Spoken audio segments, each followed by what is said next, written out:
Hello and welcome to the Your Everyday Strength podcast. My name is Josh Sternberg, and if you have never seen me before, thanks for being here. If you have seen me before, if you know me from social media or anything like that, then hopefully you at least know who I am and what I look like. If you haven't, well, now you do. I'm bringing you this podcast because I wanted to try and create a little bit of a differentiation within podcasting within the industry. Now, there is an absolute plethora of podcasts out there. There is so many you can find that cover everything from training, nutrition, supplementation. You've got your mindset, you've got psychology, you have spirituality. You have a whole lot of these in different categories. My biggest inspiration and my biggest reason for wanting to launch this podcast is because I wanted to bring all of that together. I wanted to find what it means to be strong physically, mentally, emotionally, and spiritually. Now, before you get too ahead of yourself, this isn't going to be one of those woo-woo, grab your crystals, charge them in the moon type things.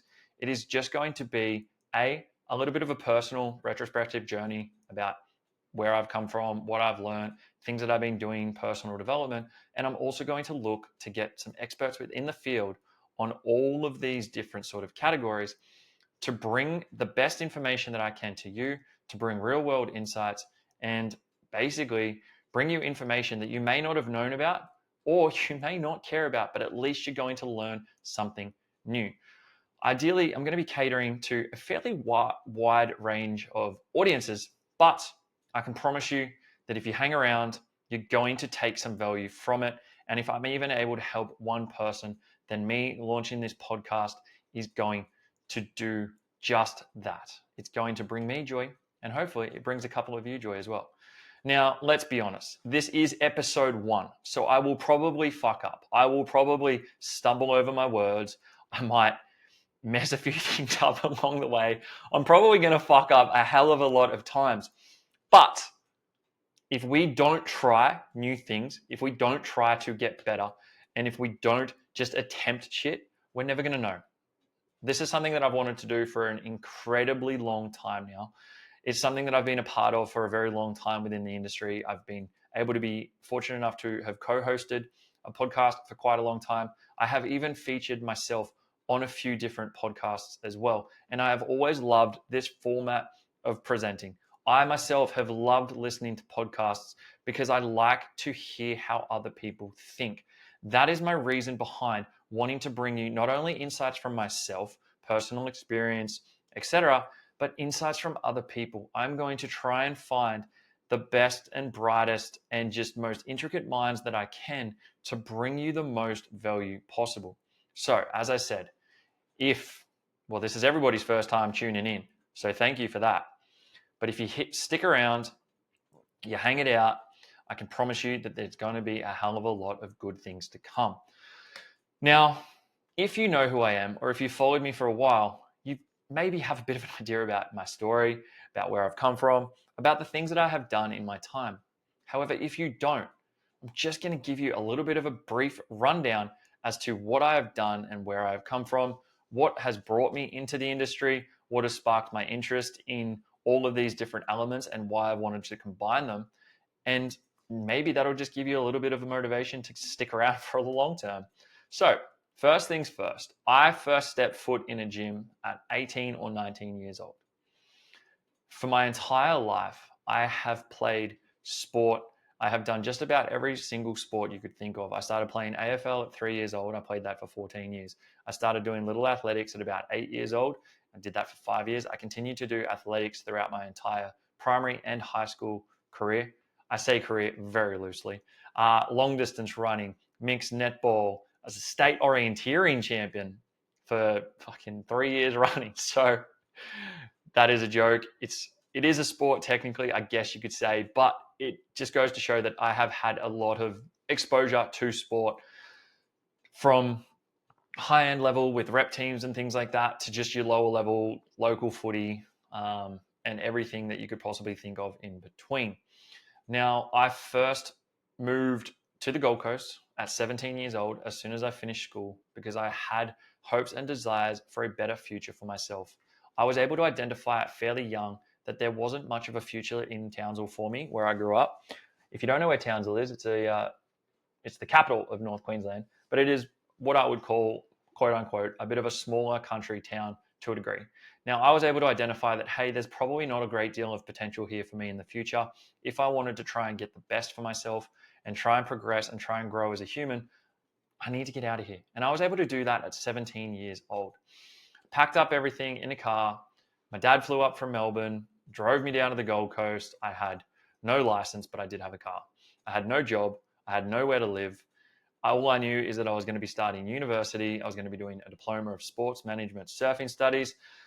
And this was my ticket to freedom, essentially. This was my ticket to get to the Gold Coast. This was the way in which I was going to start that journey.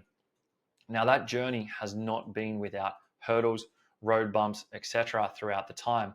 At 17 to 18, as you can imagine, being a fresh 18-year-old on the Gold Coast, no parents around, nothing to sort of stop him from doing whatever he wanted, I started to hit the party scene fairly hard, as most 18-year-olds do. It's no differentiation to anyone else, realistically. And with that came a lot of bad habits. Now, that first year of university was possibly one of the best years of my life. I was surrounded by people who I loved. I was able to go, surfing every day, which was something that I had dreamed of doing for as long as I could remember. Now, I'm not a very good surfer, and I haven't really surfed much since, but it was as if I was living my childhood dream of being able to go surfing every day, of having a whole bunch of friends who were surfers and would hang out at the beach.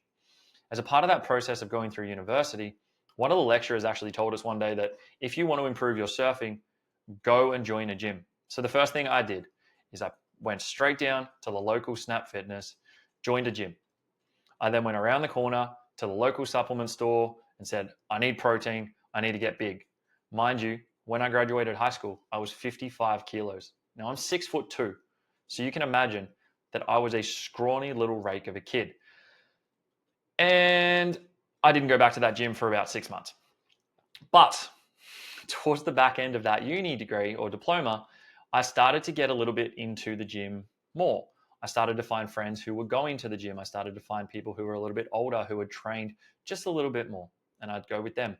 I'd hear maybe one or two little tips or tricks, and I'd try and emulate that. I would go to the toilets at Snap Fitness of a nighttime, very late, watch YouTube videos, and then go back out onto the gym floor and try and do exactly what they were saying.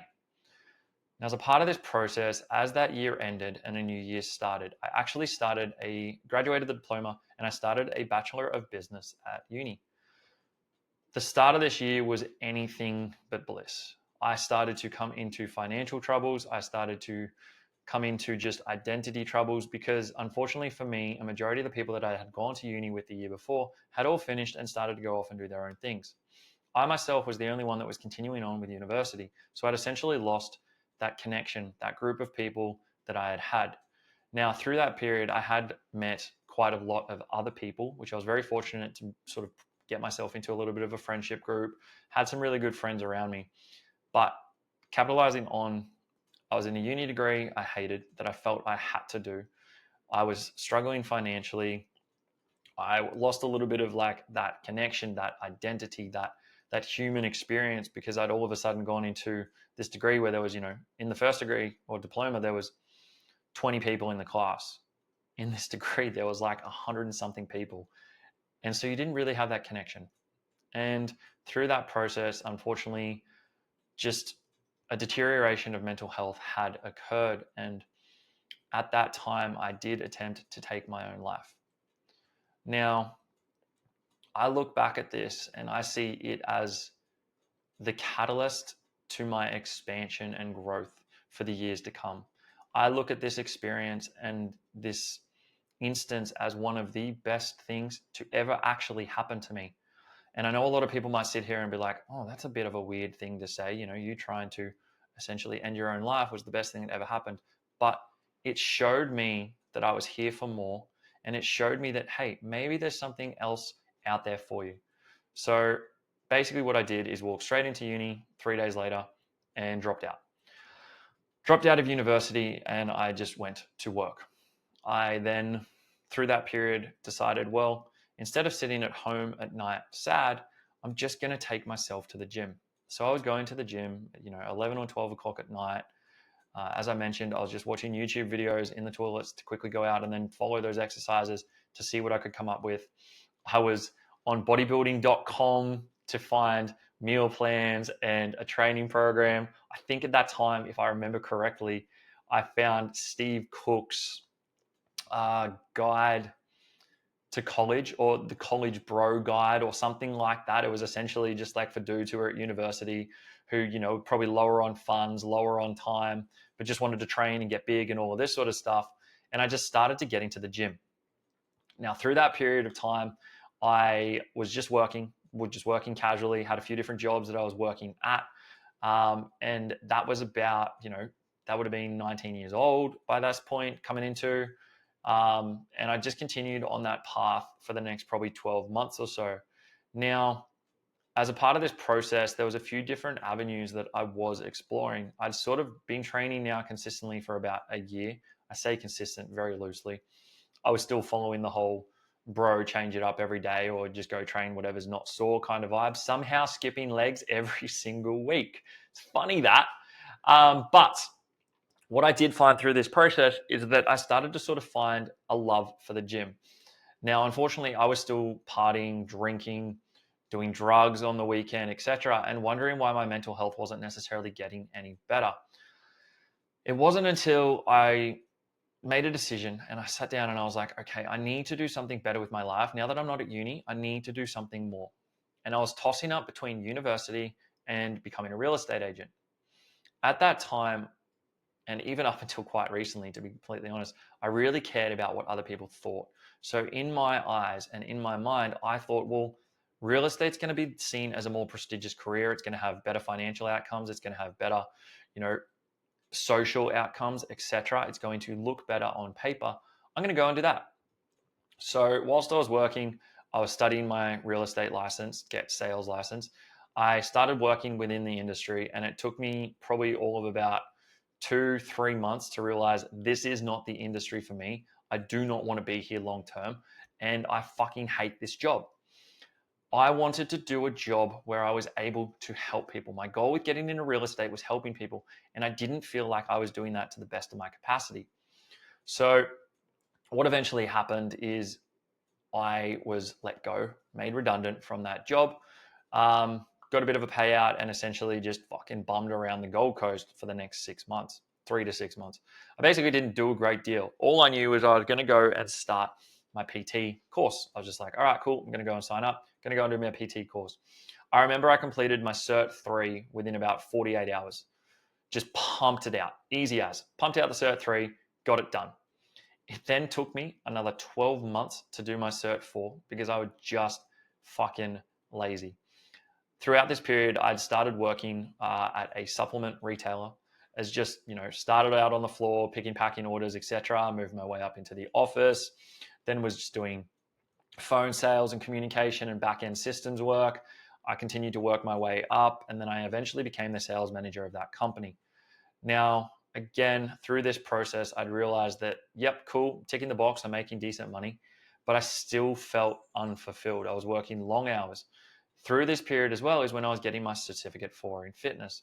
So I was essentially waking up at about 3:30 every day. I was going to the gym that I had been training at and started doing my PT hours there of the morning.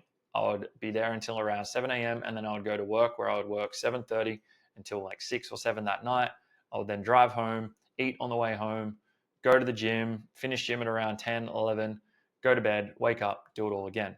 Now, I did this process for around 12 months. It was a very fucking long time.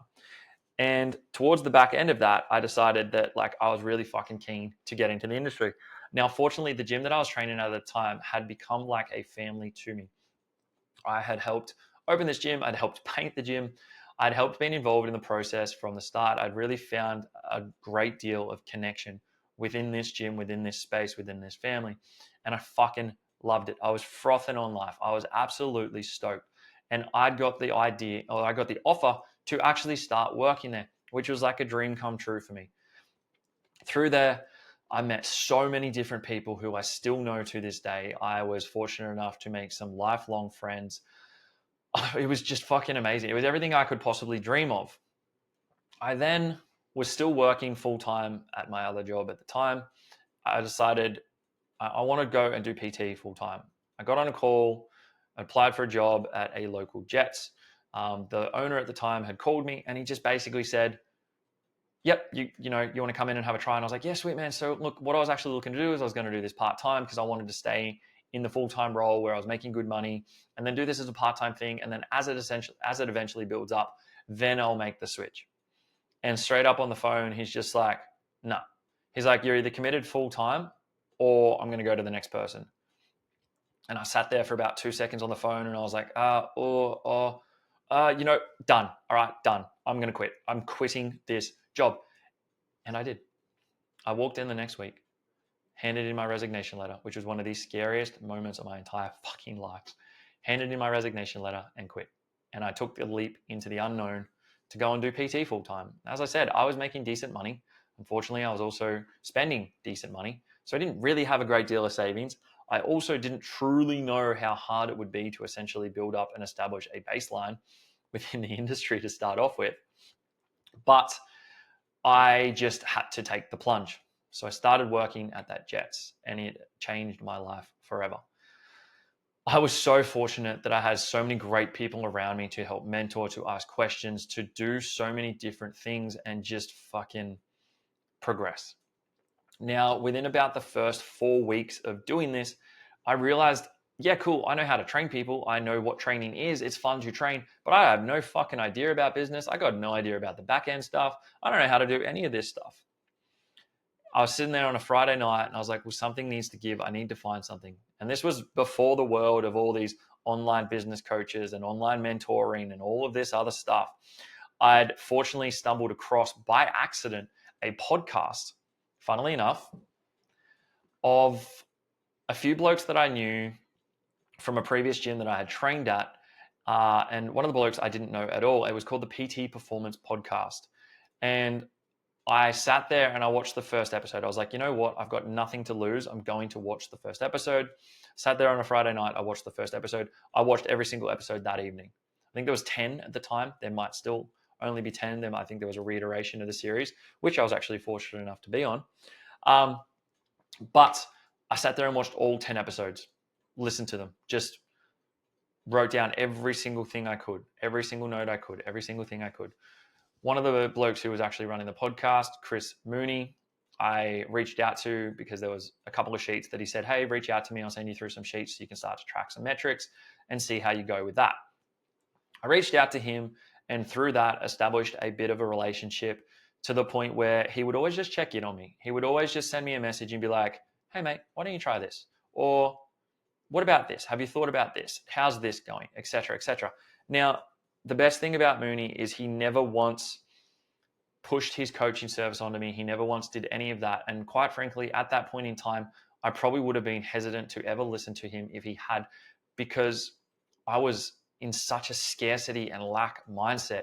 I was scrounging for every little dollar I could because I was barely making enough to survive on the gym floor. If I then had someone turn around and be like, oh, well, if you pay me this money, I'm going to be able to help your business, I would have been like, no, I've got no money. I can't do it. I can't do it.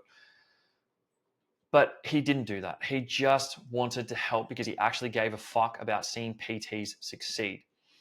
Over the course of this first 12 months at Jets, I made a lot of mistakes. I learned a lot of lessons, and I was able to train such a range and wide, diverse group of people that it really helped me to showcase exactly what I wanted to do and where I wanted to go. Now, fortunately for myself, I'm someone who's always enjoyed learning. So whilst I was doing this, I was essentially reading every ebook I could, any video I could watch on the internet. I found things like precision nutrition, which I went and did. I found a couple of training courses, which I went and did. I was just trying to upskill myself as a coach as much as I possibly could, which, lo and behold, about 12 months later, I got a message from Chris one day and he said, hey, mate, opening up a new EMF at Narang. Do you want to come and have a bit of a look? Check it out. See what you think of the facility. And I was like, fuck yeah, this sounds sick. Like, this gym sounds awesome. I'll just go along, have a bit of a chat, have a look and have a chat and just see what comes out of it. Really wasn't expecting anything from a professional perspective. I was just really keen to see what the gym looked like. And I remember we went through the tour and we were chatting and we were just, going back and forward, and we'd established a pretty decent relationship at this point. And then he turned around at the end and goes, "So do you want a job?"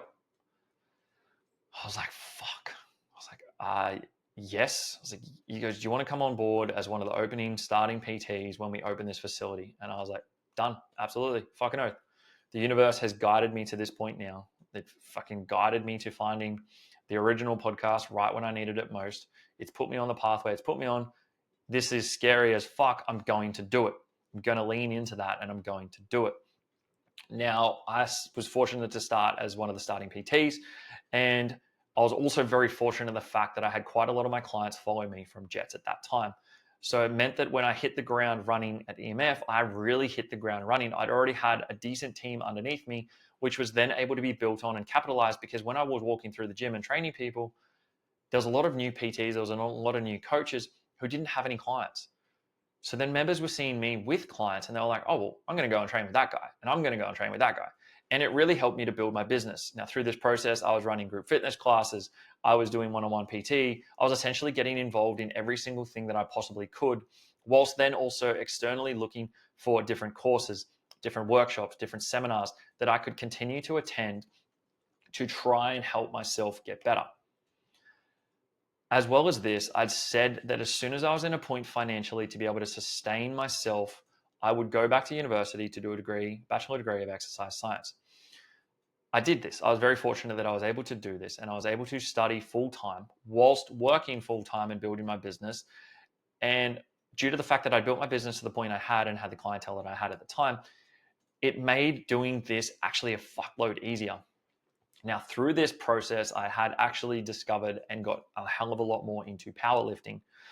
I'd come from a calisthenics background, like a bodybuilding calisthenics background, and I found powerlifting, and I was really fucking keen to give it a nudge. I was really enjoying powerlifting. I was really enjoying that whole strength training aspect of things. So I started to dive down that rabbit hole. I started to go down and find some of the coaches, and I found some of the people. And again, it seems to be that I've always been very fortunate that I can make the connections I have been able to through other people or through mutual friends or just through just weird twists of fate that have brought people into my life that have allowed me to expand accordingly. Through this process of being at EMF, I actually met Will Crozier and now Mickey Crozier of Nexus Performance. And I remember talking to my best mate, Darren, at the time, who was also a PT at EMF, and saying, "I really want to get coached by Will. He's the best in the country. He's the best in the world in my eyes as a coach, as a competitor. He's the best. He's the person I want to work with and learn from." So I went over to the gym. I was on the gym floor one day and he was over in the corner training. And we've told this story before on the Nexus podcast. But I basically walked up to Will, and anyone who knows Will more recently will find this a little bit more harder to believe. But when I first met Will, he was very, very socially awkward, as was I. And Will was training in the corner, and I remember walking up to him and just being like, "Oh, excuse me, mate." And he just kind of looked at me and was like, "Oh, okay, yeah, sorry, bye," and walked off as if I was asking him if I could use the equipment. And I was like, "Oh, actually, I was wondering if you do coaching." I'm asking a coach if he does coaching, right? And he's like, yeah, I do. And I was like, "Oh, no, like, do you coach people who've never competed before?" He's like, "Yep, that's like our main clientele, blah, blah, blah. Like, we help everyone from beginners to advanced, etc." And I was like, "Oh, cool. So can I, like, could you coach me?" I was like, "I'll pay, obviously, but like, can you coach me?" And we finally got through the process. He said, "Send me a message on Instagram. We'll chat about it. We'll jump in. We'll do a couple of sessions face-to-face at our house, and we'll go from there." Now, through that process, I obviously met Mickey. I was going around to their house. I was doing sessions. I started to get coached by him. I was still at uni full-time. I then started to set my sights on competing for the first time. And I just really started to establish a bit more of an idea about where I wanted to go and what I wanted to do within the industry, within my life, within every other facet of it. So I was starting to do that. I was continuing to do that, and I got coached by Will. We did a couple of competitions. I did my first competition, which I fucking loved, and I was like, "This is it for me. This is what I want to do. This is where my head's at. This is how I want to be." I fucking love powerlifting. It is one of my favorite sports in the world. And Then through that process of getting coached, I did the Nexus mentorship and I did a couple of other courses that I found throughout that process. Once I'd finished my second competition, I believe it was, I remember sitting there one afternoon and I knew that I wanted to get into powerlifting and strength sports specifically with a coaching perspective, but I didn't really know or have the avenue or pathway to do so. Now, I was training at one of the other powerlifting gyms on the Gold Coast, Zero Weakness. And I remember having a bit of a chat to Henny, and he was like, you know, bro, like if you want to come and do some sessions out of here with clients, like the options there, like we can do some stuff around that. And I was like, oh, okay, this could be good. But I was like, I don't really know how I'm going to be able to like bring my clients over. I didn't really know. Like I was just kind of second guessing myself. I didn't have the belief in myself that I do now. I didn't think I'd be able to bring clients. I didn't think that I'd be able to actually generate a business. And so I was a little bit scared and a little bit hesitant. And I remember sitting there, I was chatting to Wilbo one afternoon when I'd finished a comp and we're going through my post-comp review. And Mickey came in and was like, hey, so, you know, we've had a bit of a thought. We might open a gym. And I was like, oh, okay, that's really fucking cool. That's sick. She's like, we want you to be the coach. And my whole like mind exploded. I was just like, this is one of the greatest offers I could ever possibly be made. Like this is, you know, this was my role models and fucking offering me a job to work with them. Like, fuck yeah. I was like, done. Done. I don't even need to know the whole process. I'm in. Now, anyone who knows Mickey knows she works fucking fast. And she's like, okay, we don't know the full details yet. Like, we'll let you know. We'll keep you posted as things come up, blah, blah, blah. And I think I remember it was like, so this was a Sunday. It would have been maybe less than 48 hours later. She's like, can I call you tomorrow morning at 5 a.m.? We're driving to Brisbane. I'll give you a call. I've got to chat to you about some stuff. And I was like, done, sweet. We can have a chat then. No stress at all. She's like, okay, cool. So we've got the location, we've got the equipment booked. This is the date we're looking to get into the space. This is the date we're looking to open. You're going to need to quit EMF. So give them your notice. We're going to start this process. And I was just like, holy shit. This is quite literally all systems go so fast and everything happened so quickly. The transition happened so quickly. And it just almost felt as if everything was falling into alignment. Now, when the gym first opened, coming from the EMF, which was up in Nerang, down to a gym that was in Burleigh, I did unfortunately lose a fair few of my clients, which was kind of normal. I knew it was going to be part of the process, etc. But as a part of that, of course, that doubt creeped in, that scarcity creeped in, that lack creeped in. And I was really starting to stress out. I was like, fuck. It's like, have I made the right decision here? Am I doing the right thing? I don't know if this is going to work. And I remember getting on a phone call with my dad and he was just like, what's the fucking worst that happens? He's like, okay, it doesn't work out. And then you turn around and you just go, okay, thank you very much for the opportunity. And you can go on, you can continue on. There's nothing bad that can technically happen from this situation. There's only good that can come from it. And to say that only good could come from that situation would be probably the understatement of the century. It is the changed the trajectory of my life forever. Through that process, I was able to meet, become friends with, associate with some of the biggest names, not only within powerlifting, but within training in general. I started to have discussions with people like David Gray, Jamie Smith, Jordan Shello, Eugene Tao, like some of these people who I followed on Instagram for years. I remember going down to Sydney with Will and Mickey one time for Breakthrough and getting to train out of Sebastian Orub's private training facility. And I was just like a fucking kid in a candy store. I was like, this is insane.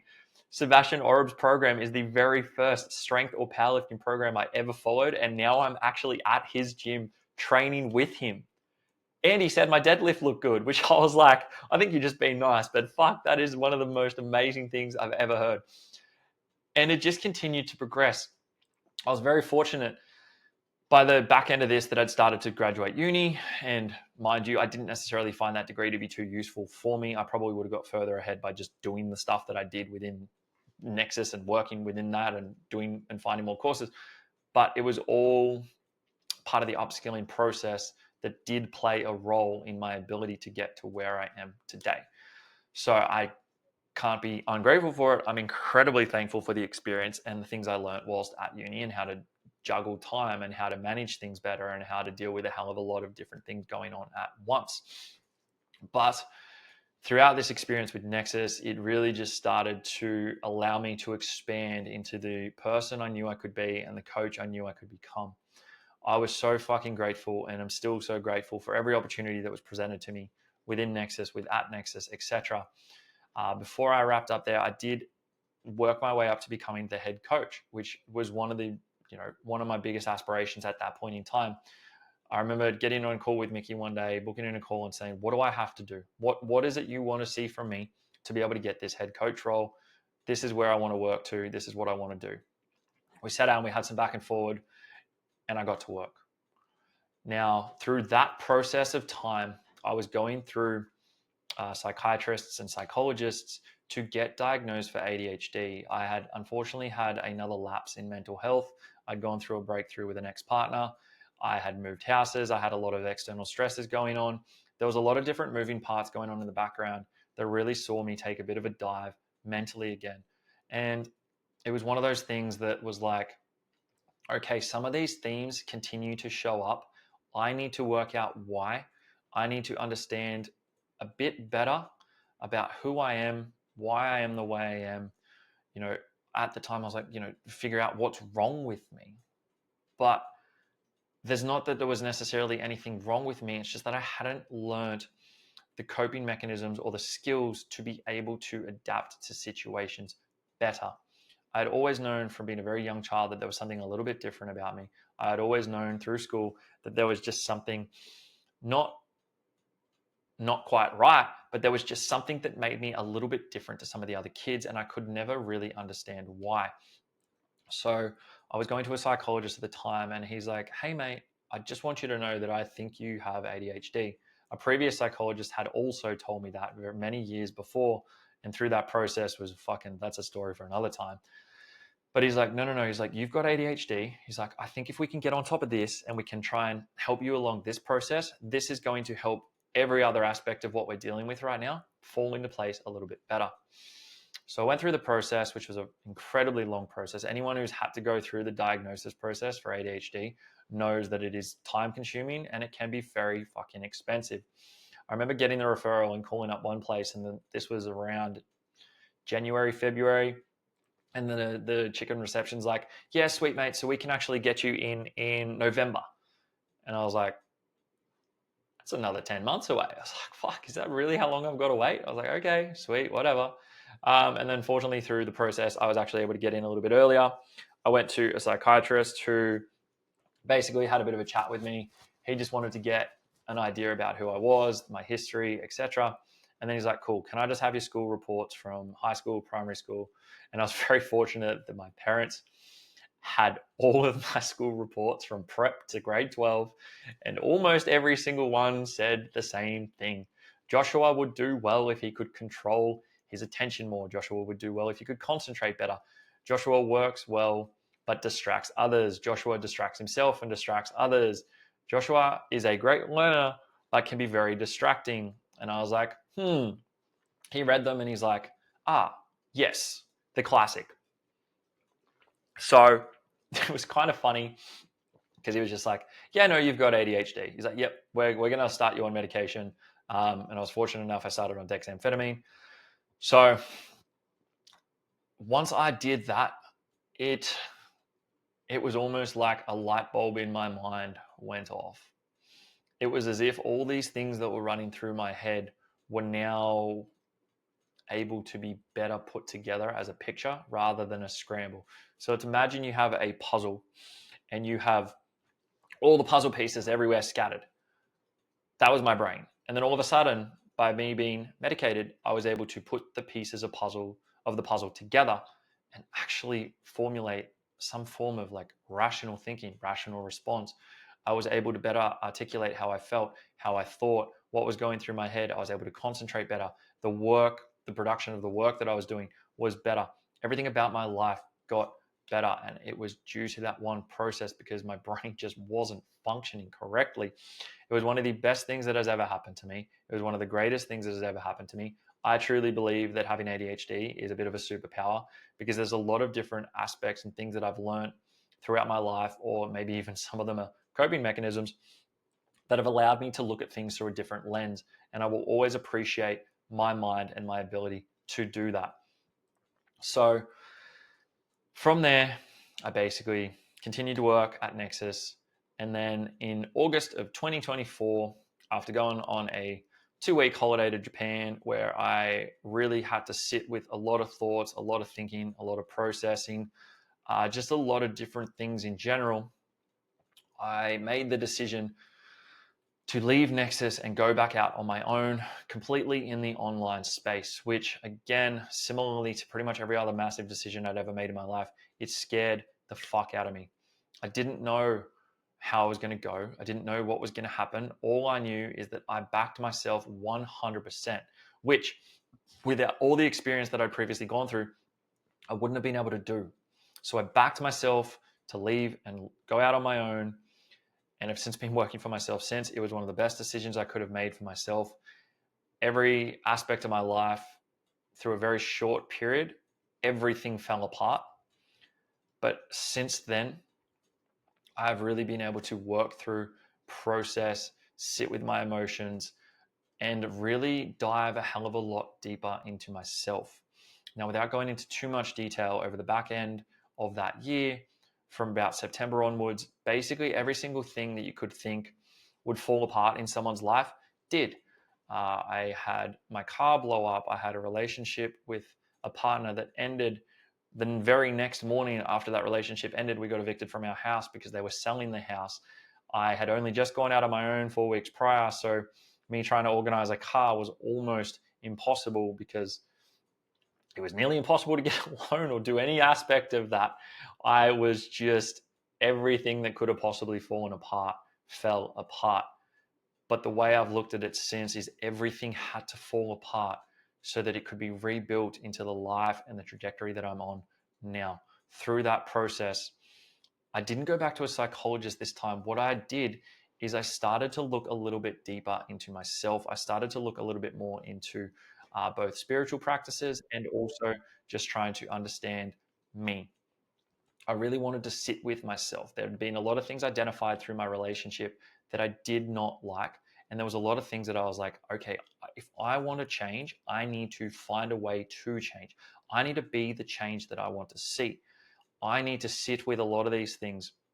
I need to face, I need to confront, I need to do the deep work. I need to do the deep shadow work. I need to do all of these things to find myself. And it was one of the best journeys I have ever been on. Now, as I've mentioned, I'm somebody who has spent tens of thousands of dollars on further education, and nothing has brought me more contentment and fulfillment than doing the work on myself. I've always been someone since a very young age who has believed in a higher power, but not necessarily a God. I've always believed there is something greater than us, but I've never been able to really articulate what I thought that to be. And I've learned off and on over the years about, the power of the universe and the law of attraction and the law of abundance and all of these different aspects of things. And kind of dabbled in them. I'd made some vision boards over the years and I'd done certain things and I'd done journaling off and on and I did meditation off and on and I'd kind of done a few of these different practices sporadically, to say the least. Now, it was quite funny because every time I've pretty much ever done a vision board, everything on the vision board has actually come to fruition. And it's not until I've kind of looked back or I randomly found it again, or I've like looked at something and I'm like, holy shit, that was on that board. Like I set that as a goal, or I set that as an intention, or I set that as this. And I was just like, whoa, hang on a second. Maybe a little bit of power to this. And through this, I kind of wanted to get back into that side of things because it was something that I would go to when I was struggling. But then as soon as I started to feel good, I would go away from again.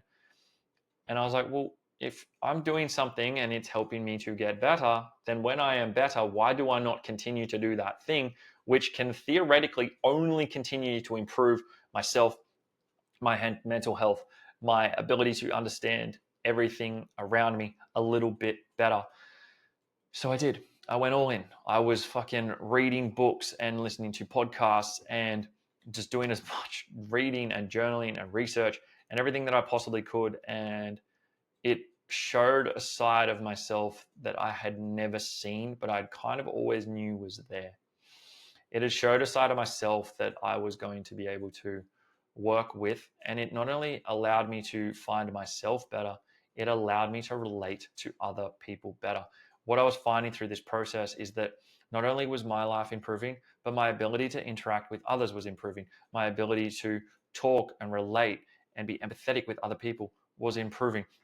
This had a positive effect within my business. This had a positive effect within my relationships, personally, professionally, every aspect. It had opportunities popping up out of nowhere that were just fucking amazing. And in the last 3 to 6 months have possibly been some of the happiest moments of my life and some of my greatest achievements, because I've been able to be in a better mindset. I've been able to be in a better space mentally, physically, emotionally. Throughout this process, I had actually, at the back end of last year as well, when everything was sort of falling apart, I did walk away from powerlifting. Now, I had thought about the process of going back to play AFL, which is something that I had done for 14 years, for quite a long time. And when everything was sort of falling apart, all I had in my head was, I really want to go play footy. I just want to go play footy. I'm, 28 years old. If I don't go back now, I probably never will. And I do not want to be the type of person that looks back with regret in 30 years' time and goes, fuck, what would have happened if I had done that? What would have happened if I went and did the fucking thing? So I did. Quit powerlifting. I started doing a massive cut. I dropped about 15 kilos in that process, and I went back to play footy. Now, by the time this podcast has dropped, I will have already played my first game or first couple of games. But at the time of recording, I have not played a game yet. We have done a couple of practice matches, and I'm very fucking excited for our first game. So hopefully there's some really positive things that come in the future podcasts where I can actually discuss that. And then you guys get a bit of an understanding about how it went. So that has brought me to now, because one of the other things that I had dreamt of doing for an incredibly long time was finding a way to reach more people to offer help, assistance, and guidance than I can personally reach in a one-to-one capacity. My goal was to find a medium or a format that I could present information, people, everything possible to be able to help somebody. Now, somebody might take one lesson from these podcasts. Somebody might take 50 lessons from these podcasts. All I care about is that if somebody has taken some form of value from this podcast, then I believe that I have done my job well, and I believe that I have been successful. I believe that I have been able to achieve a goal that I have set myself that, to be quite frank, has scared the fuck out of me. The thought process of sitting here talking to a camera by myself in a room scared the fuck out of me. And that is exactly why I did it, because my intentions are to help others. All I want to be able to do with this podcast is help others. And hopefully you, the listener, takes value from this. You might be able to pass it on. You might be able to share it with a friend. So to give you an idea about exactly what you're going to be expecting from this podcast is there's going to be long form discussions. Now, these podcasts might range from 45 minutes to an hour and a half, 2 hours. It depends upon the person. Now, I'm never going to be somebody who wants to be like, oh, we're just going to cut it right there. If there is more value to be had with a specific guest and we're able to get a little bit more out of it, then that is exactly what I'm going to want to do. Every second podcast will be a guest. Every other podcast will be myself. Eventually, that may change. For right now, that's the plan of attack. So if you don't like just listening to me, just skip to every second podcast and you'll get to hear someone else talk. But I promise you that the episodes that I do by myself and with other people are only intended to bring as much value to you, the listener, as I possibly can. There's going to be deep dives. There's going to be expert insights. There's going to be points that you're probably going to have to pause it and go, holy fuck, what have I just thought about then? Or you're going to have a brain explosion. Or you're probably going to turn around, maybe laugh at me as I fuck some things up along the way, and where we can all just have a bit of a laugh together. So, on that note, if you've made it this far, I appreciate you. I thank you for being here, and I thank you for listening. As I said, please stick around. I promise you that the value that is going to be coming from this podcast is going to be insurmountable in the future. And as I said, if you're only able to take one small insight, one takeaway note that helps you change your day your week, your month, your life, your job, your personal relationships, your training, your nutrition, any part of your life, if it has a positive impact on your life, then I deem that as a success and I deem that as my job being done. If you took value from this episode, if you liked the thought of listening to it, if you think you might want to listen to it in the future, please feel free to subscribe. Please feel free to leave a review, positive reviews only. Please ask questions if there's a specific topic you want covered, or if there's a specific guest you'd love interviewed, or even just drop a comment and let me know, hey, I actually got some value from this, or that was really great. I'm keen to hear something more about X or Y, or whatever the case might be. If you don't already, please feel free to follow me on social media at Josh Sternberg. Very easy to find on Instagram. I do have a business account too, which is at Your Everyday Strength. Doesn't necessarily get used as much, but you can follow me there as well if you like. As I mentioned, if you have made it this far, thank you. I'm fucking excited. I'm nervous. I'm scared. I'm every possible emotion a human being can be about the future prospects of this podcast. I can't wait to see what I can bring you. I can't wait to look back at this in a year's time, 2 years' time, 3 years' time, and see the expansion, see the growth. If you're keen to stay on that journey, I fucking cannot wait for you to be there with me. For now, have yourself a fantastic day. Have an even better week, and I'll speak to you very soon. Thank you very much.